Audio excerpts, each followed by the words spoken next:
જૈન સાહિત્ય સર્જક નગા ગણીના જૈન સાહિત્ય ગ્રંથ રામ સીતા રાસ એના વિશે માનનીય શ્રી કાલિંદીબેન પરીખ વક્તવ્ય આપશે. ખૂબ સન્માનપૂર્વક ખૂબ તાળીઓ સાથે એમનું અભિવાદન કરીએ અને વિનંતી કે આપ આવો અને વક્તવ્યનો પ્રારંભ કરો. સ્વાગત છે આપનું.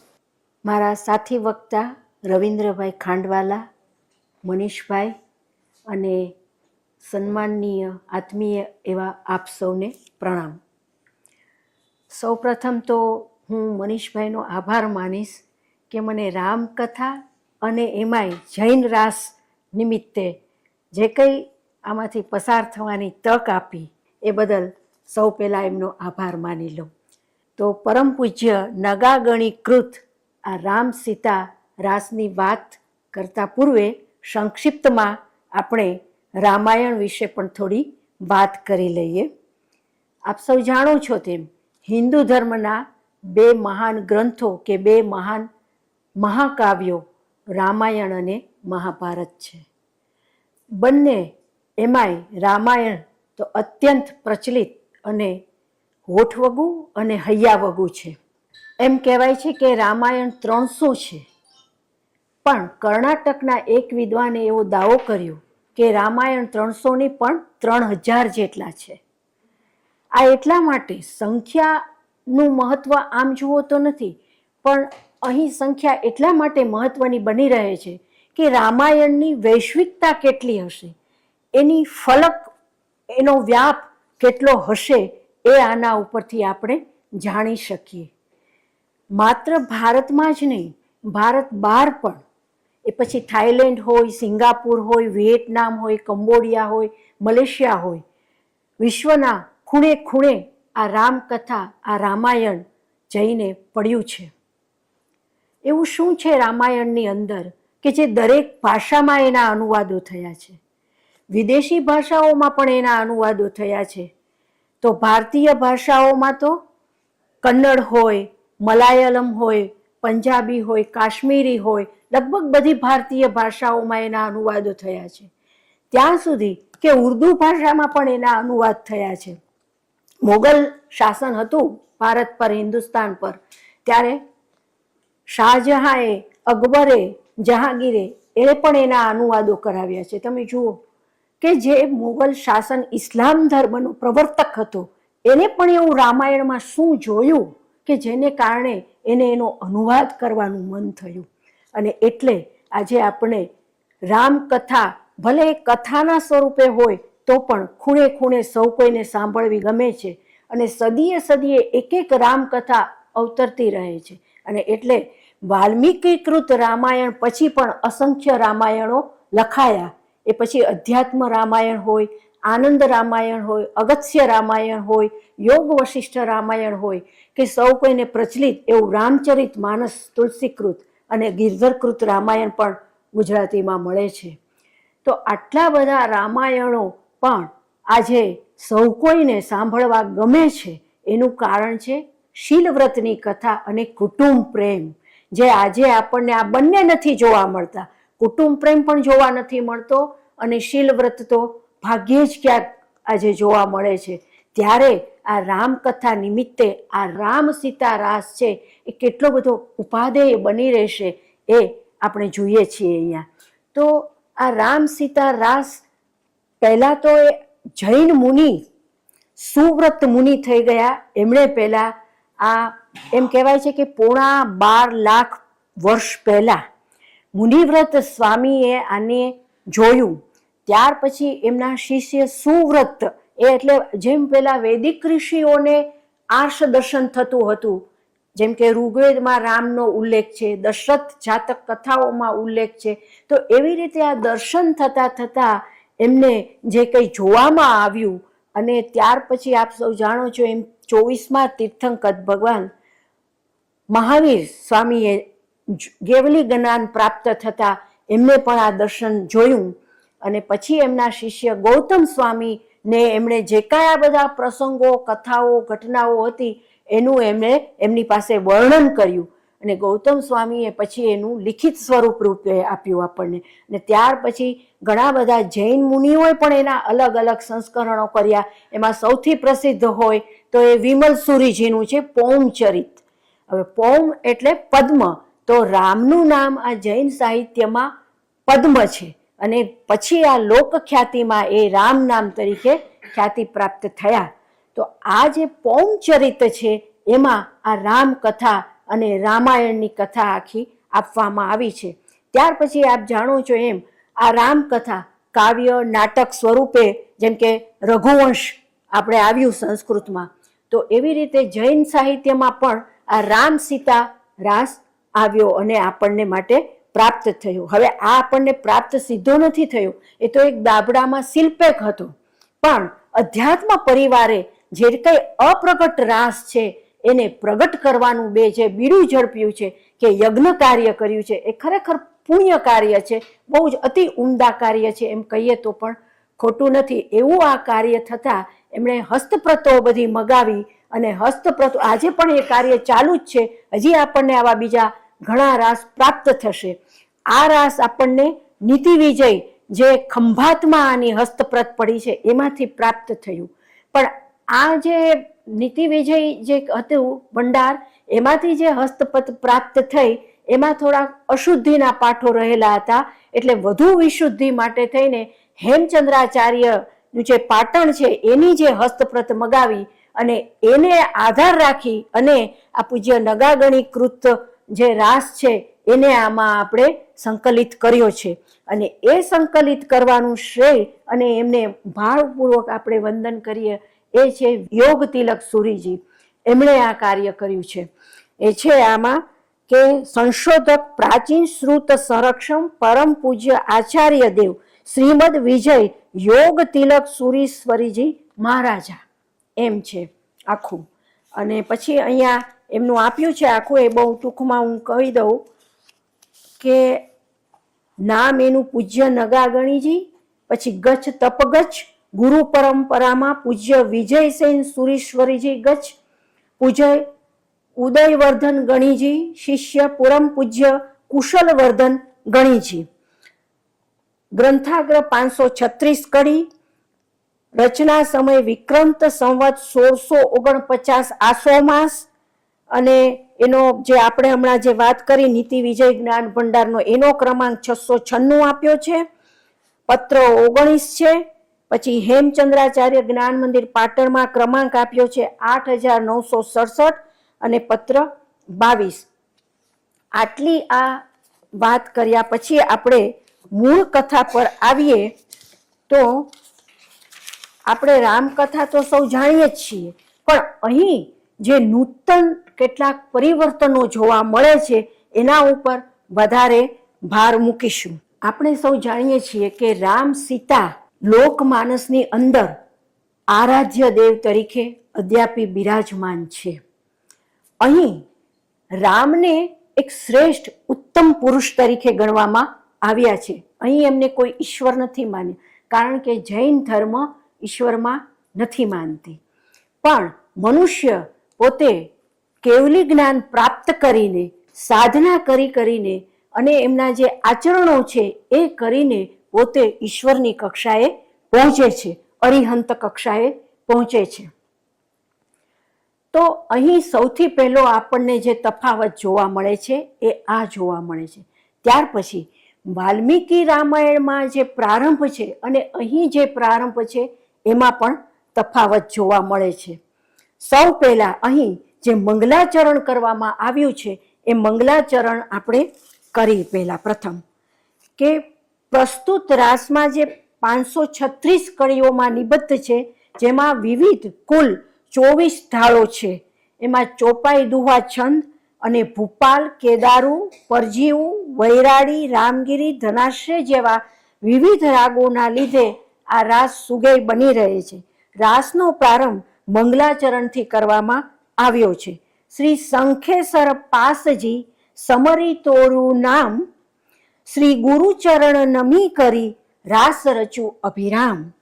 આ રીતે ગુરુચરણમાં નમીને એમની વંદના કરીને રાસની રચના કરવામાં આવી છે.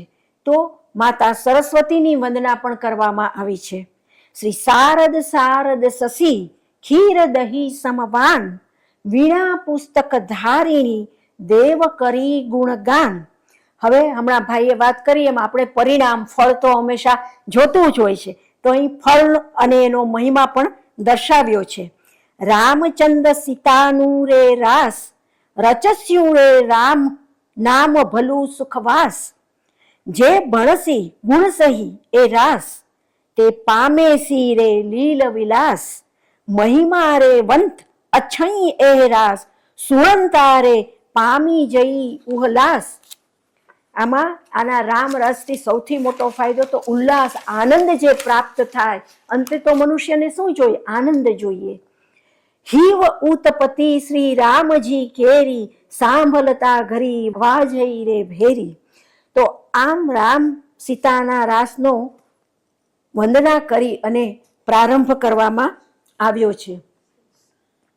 આપ સૌ જાણો છો તેમ દશરથ રાજા ઇક્ષ્વાકુ કુળના હતા, એમ અહીં ઇક્ષ્વાકુ કુળની સંક્ષિપ્તમાં જે વર્ણન કર્યું છે, પણ મુખ્ય જ આપણે શરૂ કરીએ તો એ શરૂ કરતા પહેલા અહીં રામ સીતા ના પ્રારંભની બદલે રાક્ષસ કુળ અને વિદ્યાધર અને જે વાનર વંશ છે એનું નિરૂપણ કરવામાં આવ્યું છે.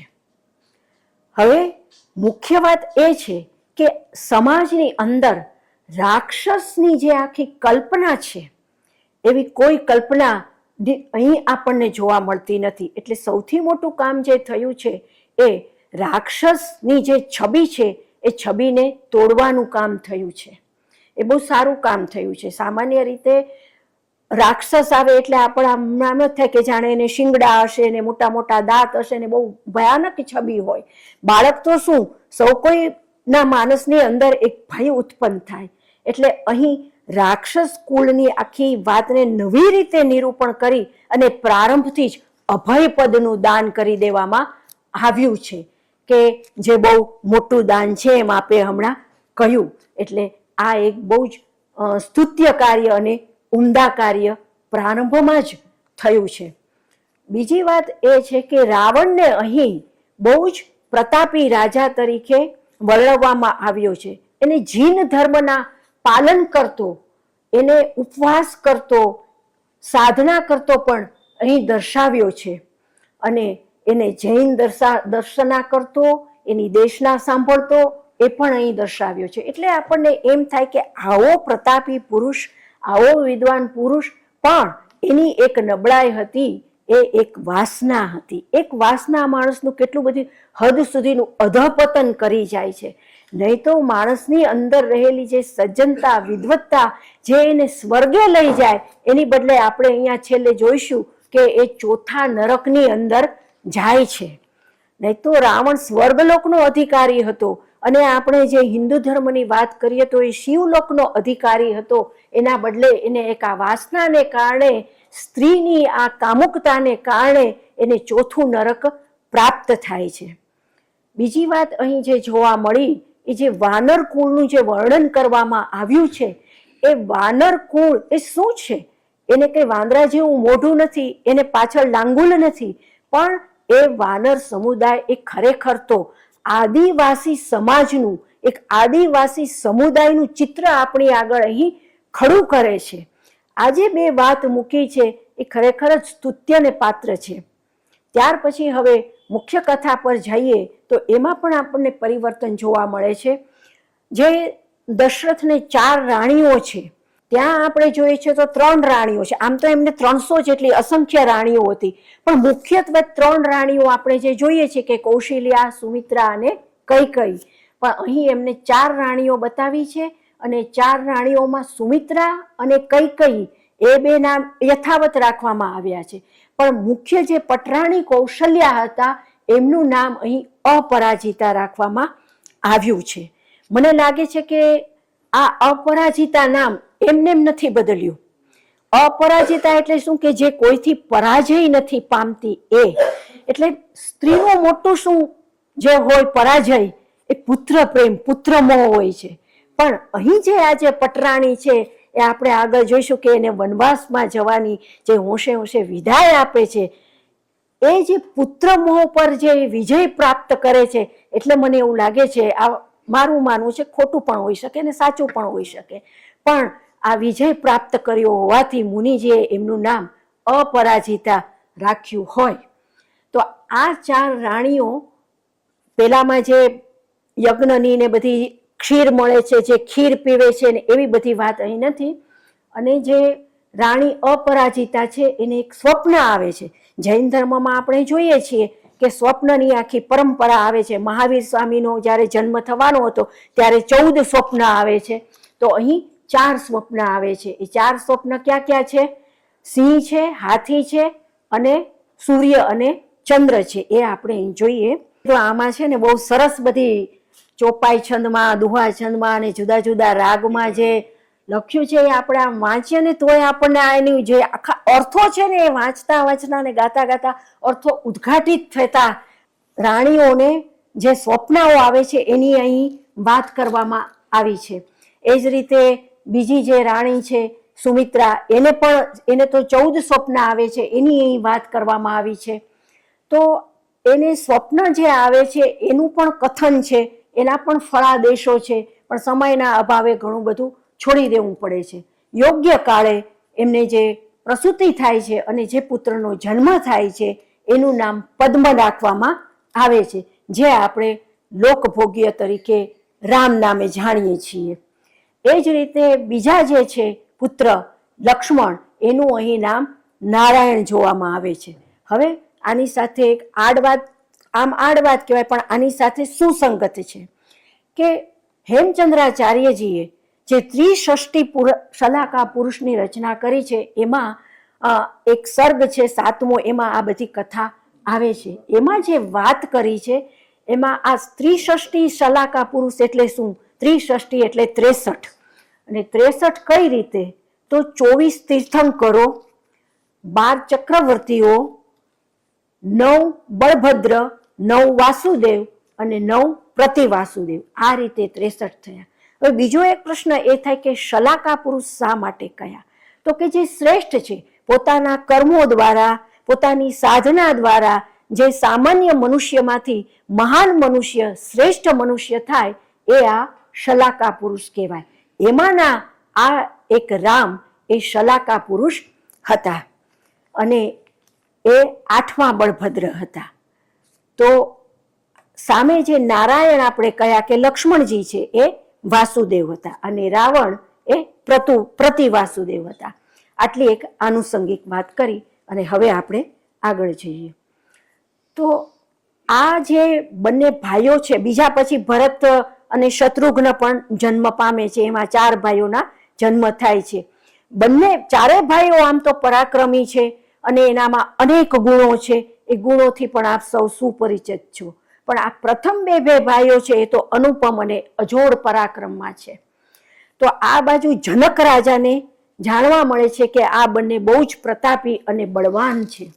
એની વાત એટલા માટે કે આપણે જે રામાયણમાં જોઈએ છીએ કે વિશ્વામિત્ર જે એને બધા રાક્ષસો યજ્ઞ કરવામાં વિઘ્ન નાખતા હતા અને એટલે એને દશરથ પાસે આવી અને વિશ્વામિત્ર મુનિ ઋષિ એમની પાસે માગણી કરે છે કે તમારા આ બંને પુત્ર રામ અને લક્ષ્મણને મને સોંપો. જ્યારે અહીંયા એવું બને છે કે જનક રાજાને રાજ્યની ઉપર આક્રમણ થાય છે. બર્બરપતિ નામનો એક બીજો રાજા હોય છે, એના ઉપર આક્રમણ કરે છે અને આક્રમણ કરે છે એટલે એને એમ થાય છે કે હું તો એકલો પહોંચી નહીં શકું. એટલે એ બુદ્ધિ ચાતુર્ય દોડાવી અને જનક રાજા દશરથ પાસે જાય છે અને એના બંને પ્રતાપી પુત્રોની માગણી કરે છે. દશરથ રાજા એમને આપે છે પુત્રોને બહુ ઉદારતાથી કે કાંઈ વાંધો નહીં, તમે લઈ જઈ શકો છો. અને જ્યાં એમનું પરાક્રમ જુએ છે એટલે બર્બરપતિ એ અડધેથી જ નાસી જાય છે. અને પછી ચારે બાજુ આ બંને પુત્રોની જય ગાથા, બહાદુરીનું કથા જે થાય છે અને એના પરાક્રમના ગુણગાન જે થાય છે, એનાથી જનક રાજા પછી વિચારે છે કે મારી પુત્રી સીતાનું હું એમની સાથે પાણી ગ્રહણ કરાવીશ.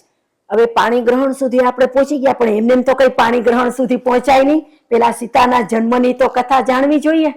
એટલે સીતા એ અહીં જે સીતા મળે છે એ આપણે જે જાણીએ છીએ કે ધરતીનો જે ચાસ થયો અને પેલા ગળામાંથી મળી અને એટલે એનું નામ સીતા પાડવામાં આવ્યું. પણ અહીં એવું નથી થતું.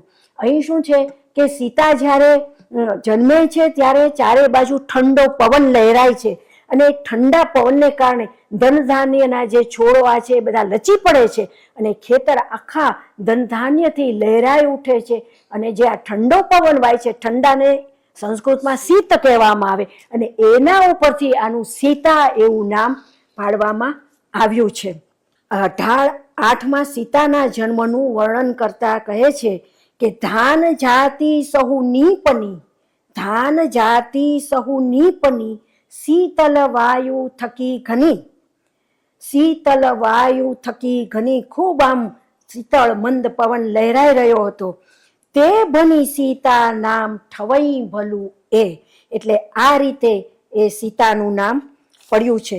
પછી એ સીતાનું જ્યારે વર્ણન કરે છે કે કેવી કેવી સુંદર પુત્રી હતી, કે સીતાના રૂપ, ગુણો અને કલાનું પણ અદ્ભુત વર્ણન કર્યું છે. સાક્ષાત લક્ષ્મી અને સરસ્વતી, કે સીતા કુમરી વાધતી, રૂપ કલા અતિ દીપતી, ચાલતી હંસી ગતિ સમ મલપતિ એ.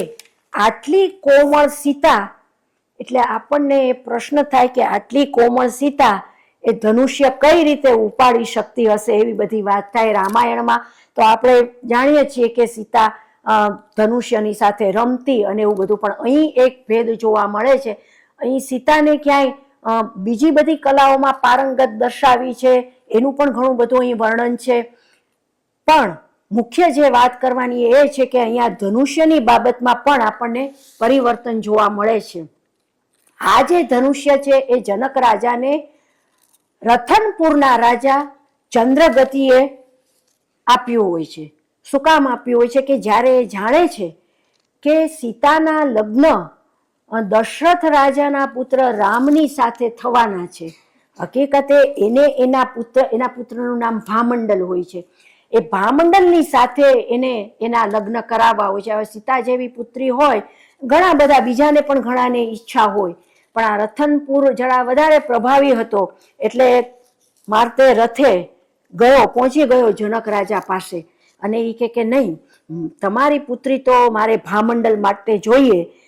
એક કામ કરીએ આપણે કે મારી પાસે આ અર્ણાવર્ત અને વજ્રાવર્ત નામના 2 ધનુષ્ય છે, એ હું તમને આપું અને જો રામ બંનેમાંથી ગમે તે એક ધનુષ્ય ઉપર પણછ ચડાવશે તો પણ હું મારી જાતને પરાજિત માનીશ, મારો પરાભવ સ્વીકારી લઈશ અને તમે પછી ખુશીથી તમારી પુત્રીને રામને આપી શકો છો. એને તો આવો ગર્વ હતો કે આવા 2 ધનુષ્ય મારી પાસે છે, આને તો કોઈ દિવસ ધનુષ્ય આવું જોયું જ નહીં હોય, તો તોડી તો ક્યાંથી શકવાનો હતો આ.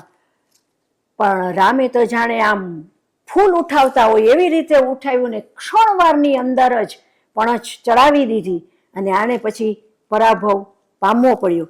અને પછી સીતાનું પાણી ગ્રહણ થાય છે. અને પછી બીજું એક હતું વજ્રાવર્ત નામનું ધનુષ, એ રામ લક્ષ્મણને આજ્ઞા આપે છે કે તું આ પણછ ચડાવવાની. એટલે બીજું જે આ વર્ણાવત ધનુષ હતું એને એ પણ એવી જ પરાક્રમથી પણછ ચડાવી દે છે અને એના લગ્ન બીજી પુત્રી, એ ત્યાં જનક રાજાની પુત્રી નથી પણ વિદ્યાધરની કુમારી હોય છે, એની સાથે એના લગ્ન થાય છે. અને જનક રાજાનો ભાઈ હોય છે એની સાથે ભરતના લગ્ન થાય છે. આ 3ના લગ્નની અહીં આપણને કથા જોવા મળે છે. ચોથા પુત્ર શત્રુઘ્નની કથા જોવા મળતી નથી. શું કામ? એ કંઈ કારણ પણ આમાં જાણવા નથી મળ્યું. પણ આ 3 પુત્રના લગ્નની કથા અહીં આપણને જાણવા મળે છે. અહીં સુધી પહોંચ્યા અને રામ કુંવર ઉઠી તિહા જાય, તત ખીન તે ઝાલા ઉહલાય, કમલ નાલ જીમ વાલી કરી, ધનુષ ચડાવે નિજ કર ધરી. આ જે ચોપાઈ છે, આ જે છંદ છે જે ઉર્જા ઉત્પન્ન કરે છે એ મને લાગે છે કે આ ઉર્જાના પ્રતાપ કેવો હશે અને રામનો પણ કેવો પ્રતાપ હશે એ બંનેને અહીં સાંકળી રાખી છે અને પેલાના ગર્વનું ખંડન કર્યું છે આ બે પંક્તિની અંદર. એમ આખું જે આખી ઘટના હતી જે એને આ બે પંક્તિની અંદર સમાવી એ આ નગાગણીની કેટલી બધી દિવ્ય ચેતના હશે, એમની સાધના કેવી હશે એ આના ઉપરથી આપણે જાણી શકીએ. પછી અયોધ્યામાં આ રીતે બધાના લગ્ન અને એનું પણ સુંદર વર્ણન છે. મંગલ ગાન થાય છે અને વાંચતે ગાજતે આવે છે. અયોધ્યામાં સુખ અને મંગળના દિવસો વહી રહ્યા હતા. તેવામાં એક દિવસ સત્યભૂતિ નામના મુનિવર પધાર્યા અને દશરથ રાજા ધર્મકથા સાંભળવા ગયા. દશરથ રાજા ચાલ્યું વાંદી તે અણગાર, ધર્મકથા સુણીવા ભણી બચૈઠું ભૂપતિ સાર.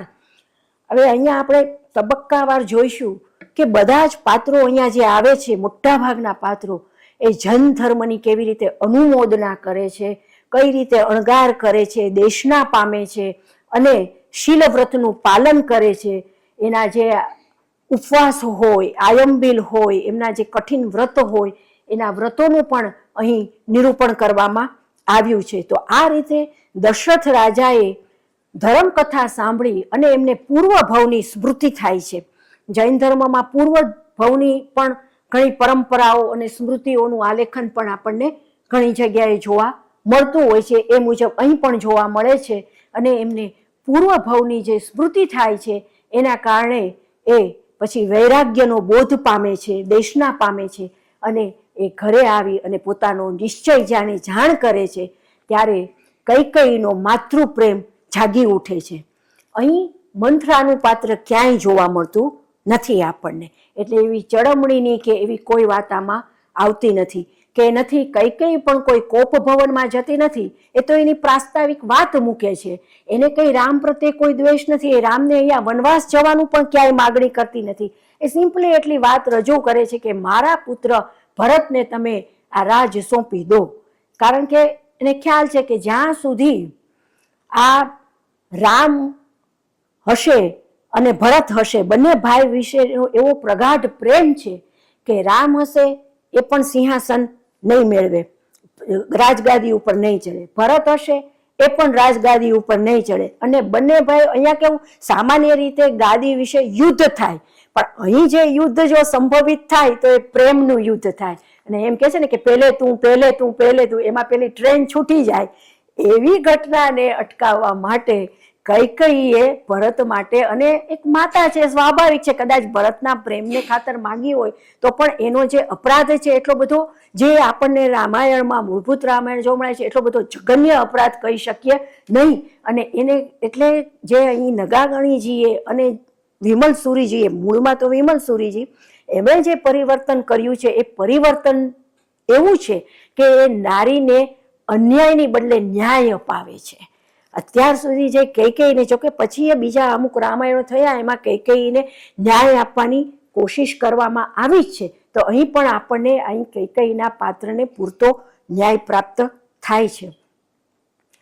પણ ભરત એવા છે કે કોઈ પણ સંજોગોમાં સ્વીકારવા તૈયાર નથી. એ તો ઉલટાના ગુસ્સે થઈ જાય છે ને ઉપાલંબ આપે છે. શું કહે છે જોઈએ આપણે. અત્યંત દુઃખ અને ક્રોધ મિશ્રિત વાણીમાં ભરત કૈકેયીને ઉપાલંબ આપે છે. કૈકેયીને બોલી ગાલી, કાગી કહું અથવા શિયાલી, ધિક ધિક જીવિત તારું સહી, ભરત રાજ દીવું ઈમ જ કહી, રામ હંસ હું કાગ સમાન. બો જુઓ, રામ હંસ હું કાગ સમાન, રામ એ રાવણ હું ખરખાન, દીવો ઉલંબા તુજ કેતલા, રામ સમાન નથી નર ભલા. એમ કે છે કે રામ તો હંસ છે ને હું તો કાગડો છું. આવા રામને મૂકીને હું કઈ રીતે ગાદી ઉપર બેસી શકું. એ તો દશરથની પાછળ પ્રવજ્યા લેવા, દીક્ષા લેવા ચાલી નીકળે છે. પણ રામ છે, હું મોટો ભાઈ છું, હું વડીલ છું તારો, તારાથી નહીં જવાય, એને રોકે છે અને પોતે વનવાસમાં જાય છે. અપરાજિતા રાણી માતાની વંદન કરે છે, કૈકેયીને પણ પ્રણામ કરે છે. રામ તો ઉદાર ચરિત છે, એ તો અરિહંત થવા નીકળ્યા છે, ઉમદા પુરુષ છે, એના હૃદયમાં કોઈ દ્વેષની ભાવના ન હોય એટલે કૈકેયીને પણ પ્રણામ કરે છે. તો લક્ષ્મણ અને સીતા પણ કઈ ગાંજા જાય એવા નથી, પાછા પડે એવા નથી. અહીં ગાંજા જાય એટલે શીલ ધર્મની વાત છે, શીલમાં ગાંજા જાય એવા નથી, પાછા પડે એવા નથી. એટલે એ પણ વનવાસની માટે પાછળ પાછળ જાય છે. હવે થાય છે શું કે આ બધું જોયા પછી કૈકેયી પણ અહીં એને સારી ભલી સન્નારી તરીકે ચિતરી છે અને એટલે એના હૃદયમાં પશ્ચાતાપ, તત્ક્ષણ પશ્ચાતાપ થાય છે અને એ પણ પાછળ પાછળ જાય છે. સાથે પેલા મંત્રી અને ભરત પણ જાય છે. પણ તો પણ રામ કંઈ અયોધ્યા આવવા તૈયાર થતા નથી અને સીતાજી જે જળ લાવ્યા હોય છે, સાથે સામંત પણ હોય છે, એટલે સામંતની સાક્ષીએ એમને બોલાવી અને પેલા જળનો અભિષેક કરી અને ત્યાં એમને રાજ્યાભિષેક એમનો કરે છે. એટલે અહીં બીજી પણ એક જોવા મળે પરિવર્તન કે કોઈ પાદુકાની વાત નથી આવતી કે નંદીગ્રામ નિવાસ પણ બતાવ્યો નથી અને સીધા ભરત અયોધ્યામાં જ જાય છે અને રાજગાદીના મોહથી નહીં પણ વડીલ બંધુએ જે આજ્ઞા કરી છે એ આજ્ઞાના પાલનથી એ રાજગાદી સ્વીકારે છે. જુઓ, રાજગાદી સ્વીકારવામાં પણ કેટલો ભેદ હોય છે. માણસ કયા પરિપ્રેક્ષ્યથી, કયા અભિગમથી, કોઈ પણ કૃત્ય એક જ હોય, કર્મ એક જ હોય, પણ કઈ દેશનાથી, કઈ અભિગમથી કૃત્ય કરવામાં આવે છે એ કૃત્ય પછી કૃત્ય નહીં રહેતા કર્મ અને સાધનાની ભૂમિકા બની જાય છે. જે રીતે સાધના અને જે રીતે વનવાસની અંદર તપ રામે કર્યું એવું જ તપ, એવી જ સાધના ભરતે અહીં અયોધ્યામાં રાજધુરા સંભાળતા કર્યું છે. રાજધુરાને એને જે સંભાળી છે એ એક તપના નિમિત્તે, તપના અભિગમથી કરી છે. આપણે ગીતામાં જે કર્મ વિકર્મની વાત આવે છે તો અહીં આ એનું કર્મ એક વિકર્મ બની જાય છે અને એમ ભરત એ વિકર્મની કક્ષાએ પહોંચી જાય છે. અને આ બાજુ પછી રામ, સીતા અને લક્ષ્મણ વન વટાવે છે. અહીં એમને ચિત્રકૂટ પછી સીધા જ દંડકારણ્યમાં જતા દર્શાવ્યા છે. અહીં કોઈ પંચકુટી નિવાસનો કે એવો કોઈ પંચવટીનો ને એવો કોઈ ઉલ્લેખ જોવા નથી મળતો અને એટલે અત્રિ અનસૂયાનું પણ મિલન થતું બતાવ્યું નથી, સુતીક્ષ્ણનો આશ્રમ નથી. એવી જ રીતે હા પેલી જ્યારે આ નદી પાર કરવાની હોય છે ત્યારે નિષાદ રાજગુહનું જે ને કેવટનો જે પ્રસંગ છે ને ભાઈ, એ પણ અહીં નથી અને સીધા જે જાય છે. સરસ એક આ છે ચોપાઈ કે અનેક અટવી ગહન ભમંતી, નગર ગામ પુર સીમ ચડંતી, નદી નીક ઉલ્લંઘઈ ઘણી, પરબત ગફા ગવરમયી સુણી. એટલે એ પર્વતની અંદર જે ગુફા હોય એ ગુફાની અંદર એ પોતાની તપશ્ચર્યા કરે છે અને જે કંઈ ફળ કે બધું હોય એ ગ્રહણ કરે અને નદીના જળથી પાન કરે ને એ રીતે તો પેલામાં પણ છે. એ રીતે એ એક પછી એક દિવસો વ્યતીત કરી રહ્યા હોય છે. એમાં એક દિવસ બે ચારણ મુનિઓ આવે છે અને એ એમને ધર્મકથા સંભળાવે છે. હવે ધર્મકથા સંભળાવે છે ત્યારે પંખી છે જટાયુ ગીત, એને એનું પૂર્વભવની સ્મૃતિ થાય છે અને પૂર્વભવની સ્મૃતિ થતાં એ ઘાયલ થઈ જાય છે, મૂર્છિત થઈ જાય છે અને ત્યાં ને ત્યાં બેહોશ થતાં સીતા મૈયા છે એને ગોદમાં ઉઠાવે છે, એમના મૂર્છાને પાછા લાવવા માટે પ્રયાસ કરે છે, જળ છિડકાવે છે અને ફરીને એને હોશ પ્રાપ્ત કરાવે છે. અને સીતા મૈયા ત્યાં એને જટાયુ એવું નામ આપે છે. એવું છે. એટલે અહીંયા જો નામ વિશે પણ કેટલું જુદું જુદું આપણને જાણવા મળે છે. રાવણનું આપણે આગળ જોયું કે એના જન્મની આપણે ઊંડાણમાં ન ગયા પણ એક નાનકડી એવી વાત રાવણ વિશે કહી દઉં કે એને દશમુખ કહેવામાં આવ્યા છે. એ શા માટે 10 મુખ કીધા છે? ખરેખર એને કાંઈ 10 મુખ આમ એક પછી એક આ બાજુ 4 ને આ બાજુ 5 ને એવી રીતે નહોતું. એ તો કેટલું કઢમવું અને હાસ્યાસ્પદ ત્યાં જ આપણે હસવું આવી ગયું, એટલે એકદમ હાસ્યાસ્પદ કલ્પના લાગે. પણ એની માતા છે, એની માતાએ એને એક 9 લખો હાર પહેરાવ્યો હોય છે. એમાં જે 9 કિંમતી રત્નો હોય છે એ રત્નમાં આ ત્યારે તો બાળક હતું દશરથ, એ રમતો હોય છે ને આમ હાર ને બધું આમ જોતો હોય છે. તો એ જે 9 રત્ન છે એ 9 રત્નનું પ્રતિબિંબ પેલા પથ્થરો ઉપર પડે છે. એ 9 પ્રતિબિંબો અને પોતાનો એક મુખ્ય ચહેરો, એમ જે 10 મુખ થયા અને એ રીતે એનું નામ એની માતાએ જ 10 મુખ એવું પાડ્યું. જેમ સીતાનું નામ આપણે જોયું એમ આ 10 મુખ. હા, એ રીતે આની નામ. એવી રીતે હનુમાનનું પણ છે. આપણે જે દાઢીની વાત કરીએ છીએ એવી રીતે અહીંયા નથી, પણ એ હનુમંત નામના નગરમાં રહેતા હતા અને એટલે આપણે ઘણી જગ્યાએ જોઈએ છે કે જેમ કે કોઈ મૂળચંદમાં રહેતું હોય તો એનું નામ મૂળચંદ પાડ્યું હોય. એવી રીતે આ હનુમાતપુરમાં રહેતા હતા એટલે એનું નામ હનુમાન પાડવામાં આવ્યું. એટલે આ રીતે અહીંયા નામનું પણ આપણને ઘણું બધું નાવીન્યકરણ જોવા મળે છે. એટલે એટલી વાત કહીને પછી આગળ જ નીકળીએ. તો આ એનું જટાયું નામ પાડ્યું અને પછી એ આગળ જતા કઈ રીતે રામની રક્ષા કરે છે. હવે એ રામની રક્ષા કરવાની છે તો હવે એમાં જે પેલો જે આપણે જોઈએ છીએ કે રાવણ એનું અપહરણ કરે છે સીતાનું અને પેલો સોનેરી હરણને મોકલે છે મૃગને, એની જે કલ્પના, એની પણ અહીંયા કલ્પના કરવામાં આવી નથી. એ પણ આપણને તાર્કિક લાગે, કારણ કે વાસ્તવમાં ક્યાંય આપણે સોનેરી મૃગ ભાડ્યું નથી. જેમ કે સસલાને કાંઈ શિંગ ન હોય એ કલ્પના જેમ કે આમ આપણને વાહિયાત અને પેલી લાગે, એમ જ આ સોનેરી મૃગની કલ્પના પણ એવી જ કહી શકાય. અને એટલે અહીં જે આ ઘટના બને છે, આખું વૃત્તાંતનું નિરૂપણ કરવામાં આવ્યું છે, એ પણ વધુ તાર્કિક અને તર્કસંગત લાગે છે. અને પરિણામે આ આખો રાસ છે એ આધુનિકતા ભણી જઈ રહ્યો છે, એમ જ્યારે જ્યારે આપણે અંદર આગળ જતા જઈએ એટલે જાણવા મળે. તો મુખ્ય જે ઘટના છે ખર અને જે પેલા 14,000 વિદ્યાધરો છે, એ તો એમાં પણ મૂળમાં પણ છે ને અહીં પણ આપણને જોવા મળે છે. પણ જે ચીસ પાડે છે ત્યાં રામ ચીસ પાડે છે, અહીં લક્ષ્મણ ચીસ પાડે છે. હવે આ લક્ષ્મણ જે ચીસ પાડે, અહીં કઈ બાણ તો માર્યું નથી તો ચીસ કેવી રીતે પાડ્યું? મૃગ પણ નથી તો ચીસ કેવી રીતે પાડ્યું?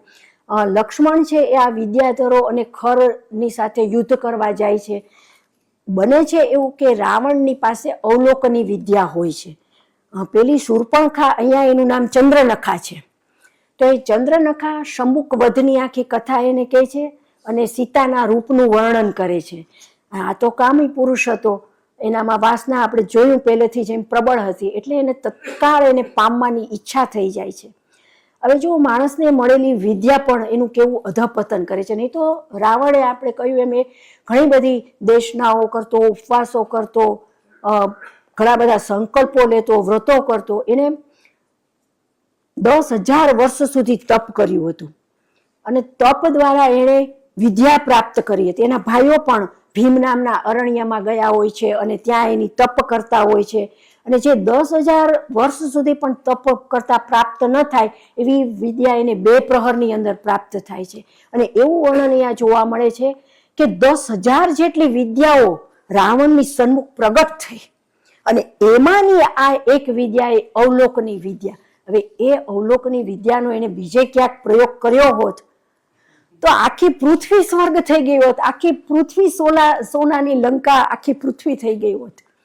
અને અત્યારે પણ કદાચ આપણે સોનાની લંકામાં જ સૌ કોઈ જીવતા હોત, પણ એને જે આ વિદ્યાનો કેવી રીતે અત્યારે આપણે જોઈએ છીએ દુરુપયોગ કઈ રીતે થાય છે, ને તો કેટલી અદ્યતન ટેકનોલોજી આપણી પાસે છે, પણ એનો કેવો પ્રહાર થઈ રહ્યો છે, કેવી એની વિધ્વંસકતા થઈ રહી છે આપણે જોઈ રહ્યા છીએ. આ મૂળ એનો જે છે ને ગુરુ, એ માસ્ટર માઇન્ડ રાવણ છે કે એને અવલોકની વિદ્યાનો પ્રયોગ કર્યો અને એ પ્રયોગને કારણે જે લક્ષ્મણ છે જે ચીસ પાડે છે સિંહનાદ જેવી, એ ખરેખર લક્ષ્મણ નથી પાડતો પણ એ આ અવલોકની વિદ્યા પાડતી હોય છે. પણ રામને એ ચીસ સંભળાય છે લક્ષ્મણની અને એટલે એ કઈ ત્યાં પછી લક્ષ્મણ તો હતા ને એટલે લક્ષ્મણ રેખા દોરવાનો કઈ પ્રશ્ન ઉપસ્થિત થતો નથી.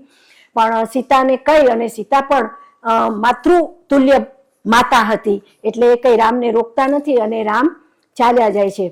હવે રામ તો ચાલ્યા ગયા, પણ રાવણ પાછળથી આવે છે અને એને પુષ્પક વિમાનમાં લઈ જાય છે અને આ રીતે એનું અપહરણ કરે છે. એટલે અપહરણ કરે છે ત્યારે પેલો જટાયુ જોઈ જાય છે, એટલે એને બચાવવા માટે પ્રયત્ન કરે છે. સાથે રત્નજટી પણ હોય છે.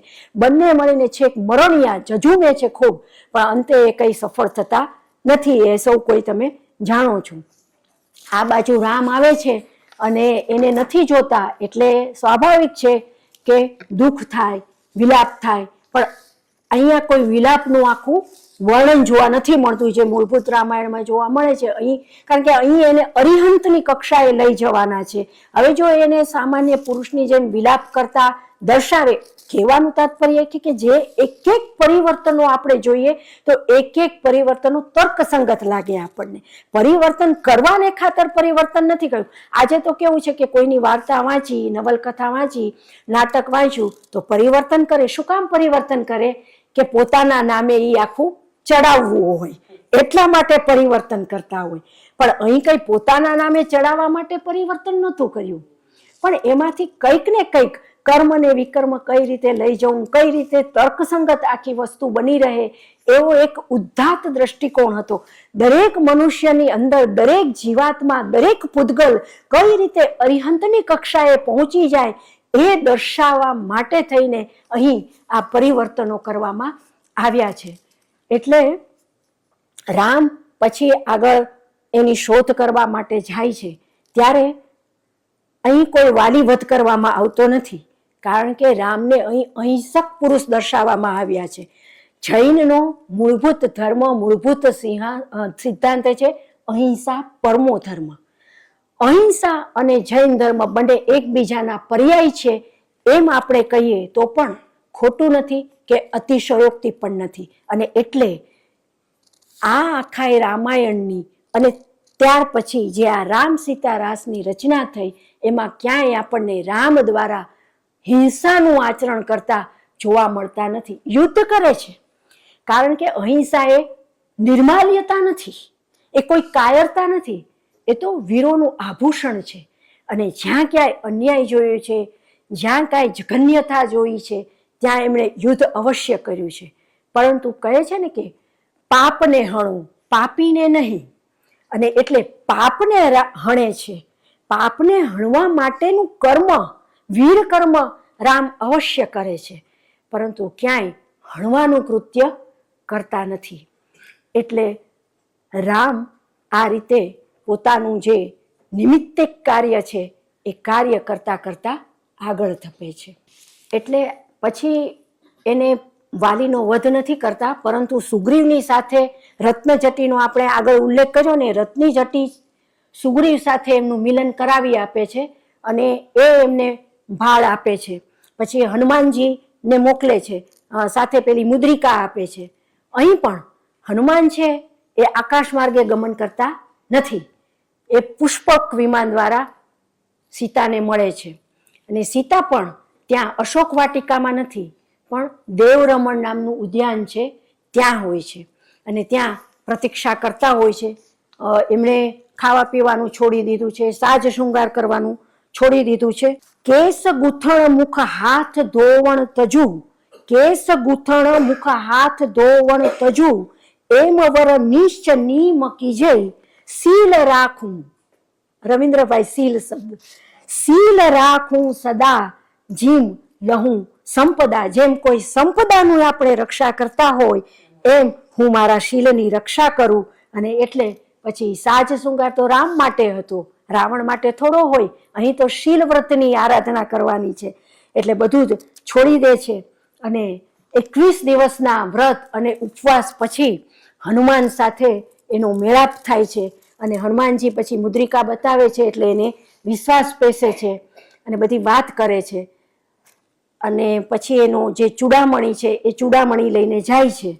અને બિટવીન વચ્ચે જે પેલી લંકા દહનની ઘટના આવે છે એ લંકા દહન પણ અહીં કરતા નથી, કારણ કે હનુમાન પણ એને પણ થોડાક અહિંસક બતાવ્યા છે કે દહન કે બાળી નાખવાની કોઈ વાત કરવામાં આવતી નથી.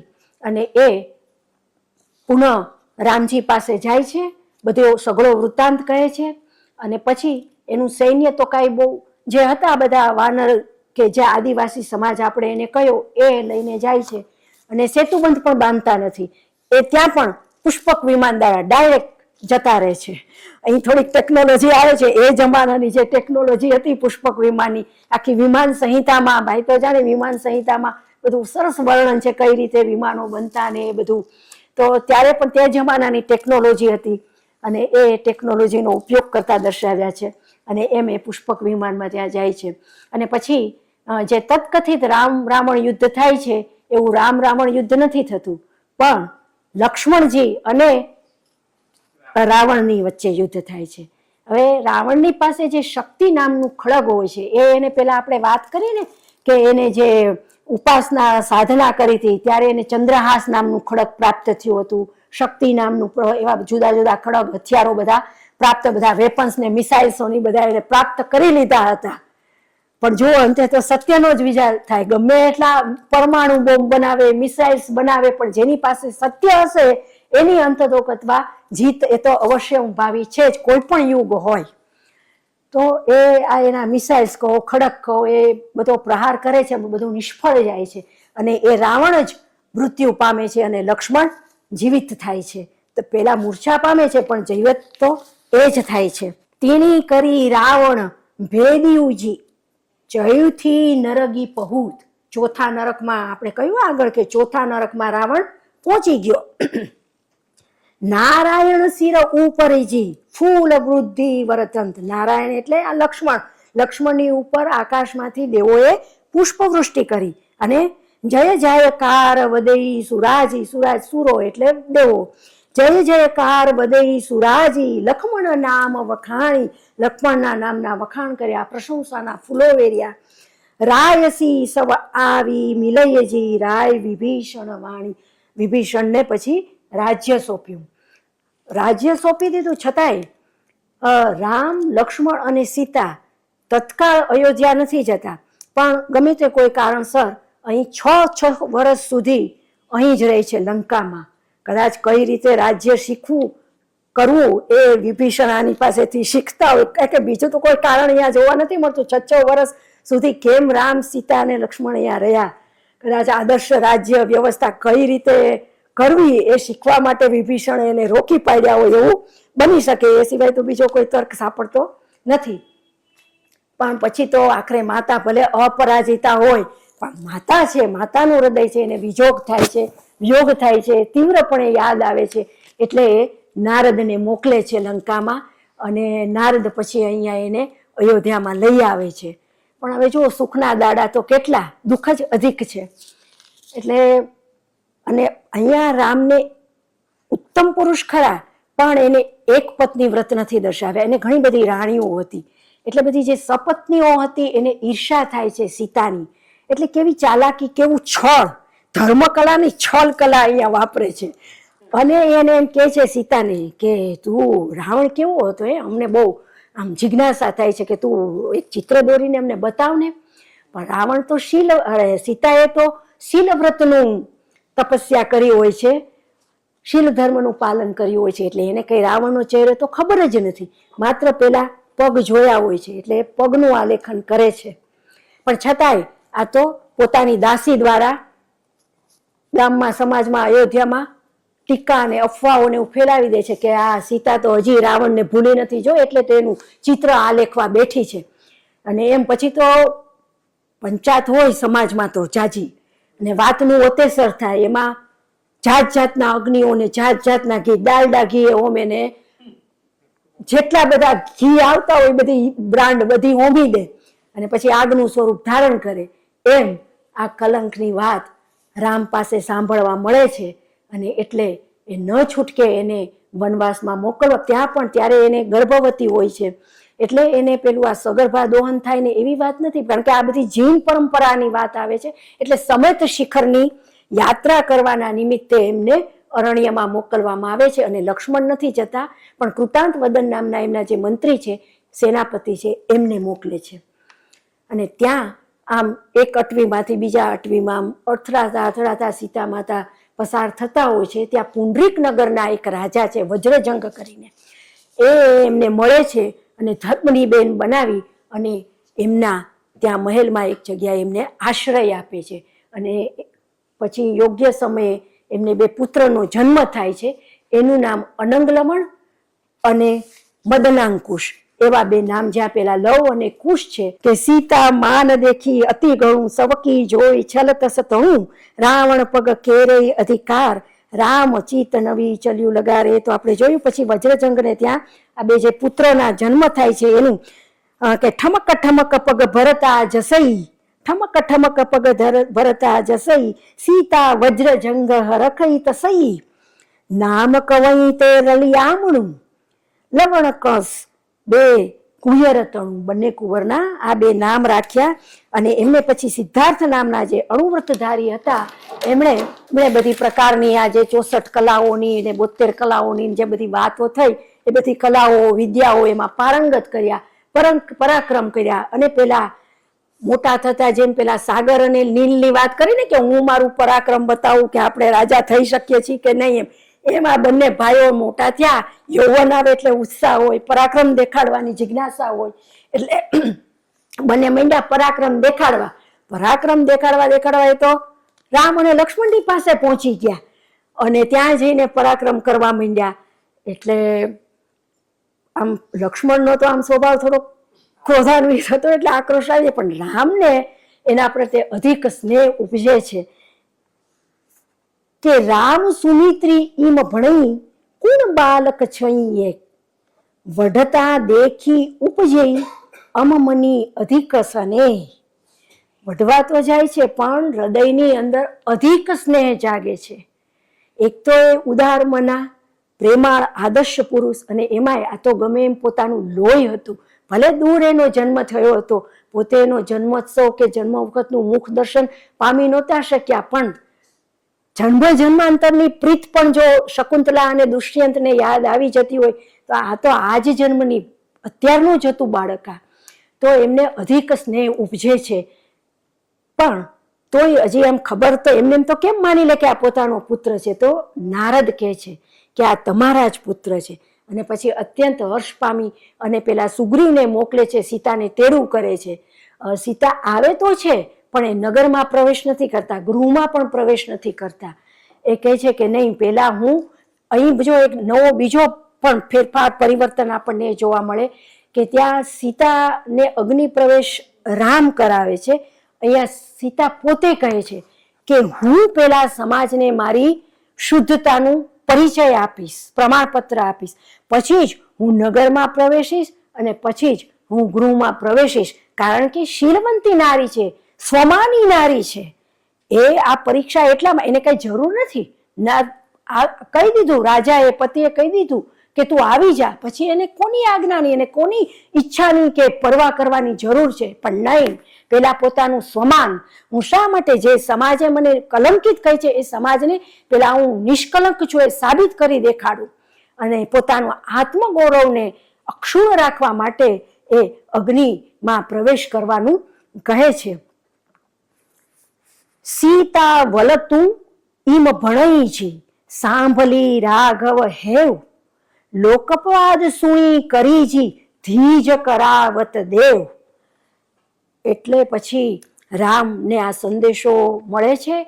એટલે રામ ત્યાં એક ખાડો ખોડાવે છે, એ ખાડાનું પણ વર્ણન છે. પછી ચંદન કાષ્ઠનું મૂકે છે અને જેવો અગ્નિ પ્રગટાવે છે અને સીતા અગ્નિ પ્રવેશ કરે છે એવો જ અગ્નિ શીતળ થઈ જાય છે અને કમલાસનના ઉપર સીતામાં બિરાજે છે. કમલો પરી સિંહાસણીજી, બેઠી સીતા દેખી, પાણી પૂર ઢલઈ ઘણુંજી, રાય રાણા ઉવેખી. એટલે કમળની ઉપર એ બેસે છે, જળ ને જળની ઉપર તો કમળ હોય એમ.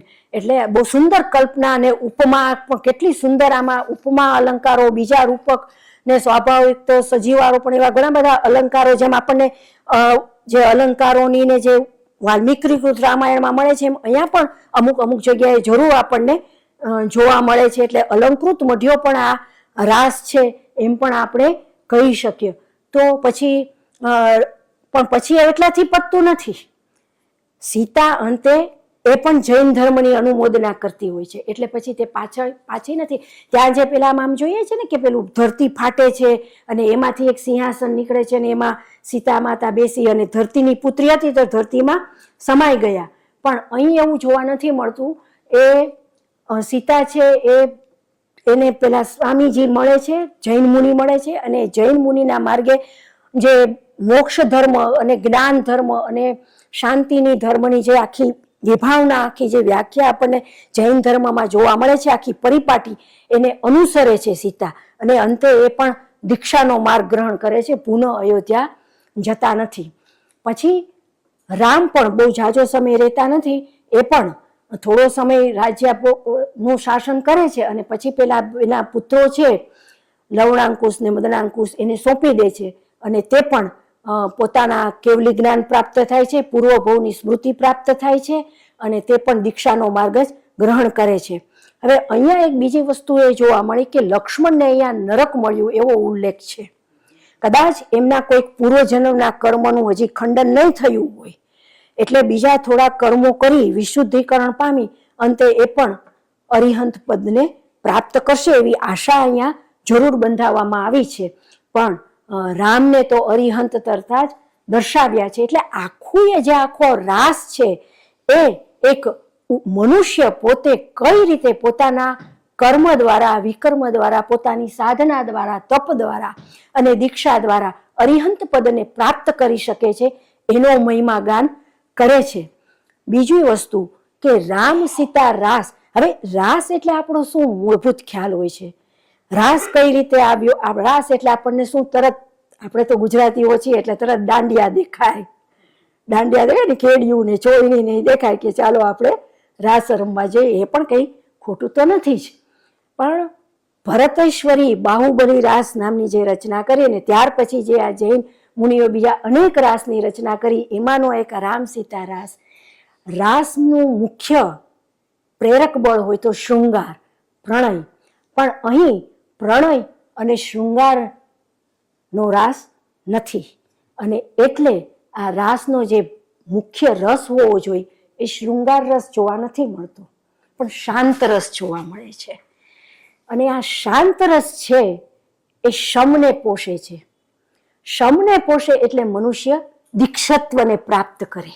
દીક્ષા લીધા પણ દીક્ષા લેવાય તો સારી વાત છે પણ હર કોઈ જીવ દીક્ષા લઈ શકતો નથી. એટલે દીક્ષા લીધા પણ પોતાની અંદર દીક્ષત્વને કેવી રીતે પામવું, કેવી રીતે અર્હત કક્ષાને, અર્હત પદને પ્રાપ્ત કરવું એ આ શાંત રસ આપણને શીખવાડી જાય છે. અલબત્ત અહીં માત્ર શાંતિ જ નથી જોવા મળતી, ક્રાંતિ પણ. આપણે ડગલે ને પગલે અહીં ક્રાંતિ જોઈ તો અહીં તાલ, જે રાસનો જે તાલ હોય એનું જે તાલીનાદ હોય એના બદલે ક્રાંતિનો નાદ જોવા મળે છે. અને આ ક્રાંતિનો નાદ જોવા મળે છે એટલે એક આધુનિકતાની તરફ ડગ માંડતો આ રાસ આધુનિક સમયને માટે કઈ રીતે ઉપાદેય બની રહે એ માટે દરેકે આ રાસ વાંચવો, એનું શ્રવણ કરવું અને સુગેય હોવાથી ગાઈ પણ શકાશે. આભાર, સૌ કોઈનો આભાર, ખાસ તો મનીષભાઈનો આભાર. બંને વક્તાઓના વક્તવ્યથી આપણને કંઈ વિશેષ પ્રાપ્તિ થઈ હોય તો બંને વક્તાઓનું ખૂબ તાળીથી અભિવાદન કરીએ. બંને વક્તાઓને વંદન, બંને વક્તાઓનો આભાર. માનનીય શ્રી કાલિંદીબેન પરીખ ગુજરાતી તેમજ સંસ્કૃત ભાષાના અભ્યાસી વક્તા છે. ખાસ આપણી વચ્ચે અમરેલીથી અહીંયા ઉપસ્થિત છે. તો માનનીય શ્રી ગૌરવબેને વિનંતી કે કાલિંદીબેનનું સ્વાગત કરે.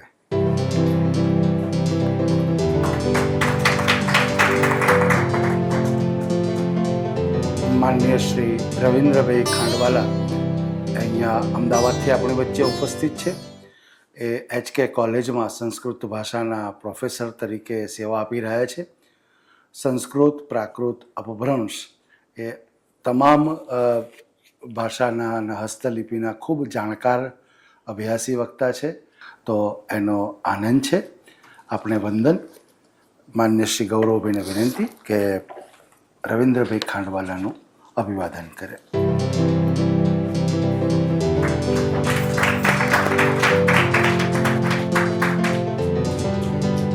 આભાર ગૌરવભાઈ. આ કાર્યક્રમની નોંધ જે કે ગુજરાતી અંગ્રેજી અખબારો લીધી એ તમામ અખબારોના તંત્રશ્રી, રિપોર્ટરશ્રી, ફોટોગ્રાફરશ્રીનો આભાર. આપ સૌ સમય ખર્ચીને આવ્યા એ માટે આપનો આભાર. એક સમૂહ તસવીર લીધા બાદ કાર્યક્રમ પૂર્ણ જાહેર કરીશું.